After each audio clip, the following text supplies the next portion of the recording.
ელ ჯაქსონს უწერია ესეთი რამე, რომ შორიდანო ბილეთი ვიყიდეო, რომ ოსკარების ცერემონიალსო შორიდან მაინც დავსწრებოდიო.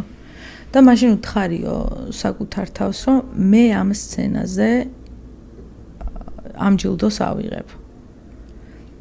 ანუ როდესაც შენს ოცნებას მიზნად დაისახავ და ამას ქვეცნობიერის დონემდე დაიყვან, რომ ეს ესე იქნება, ამას ხედავთ, უნდა დაინახო ვიზუალიზაცია, უნდა მოხდეს ამისი აუცილებლად რა.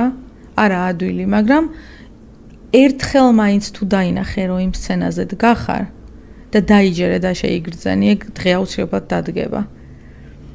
და სადაც იქამდე მივედი და შევხვდი იმ ადამიანებს, ვისაც ნამდვილი ოსკარი ეჭირათ ხელში და ვიმუშავე, არ არის გამორიცხული ერთ დღეს ჩემთვისაც რომ გაიღიმოს ფორტუნა.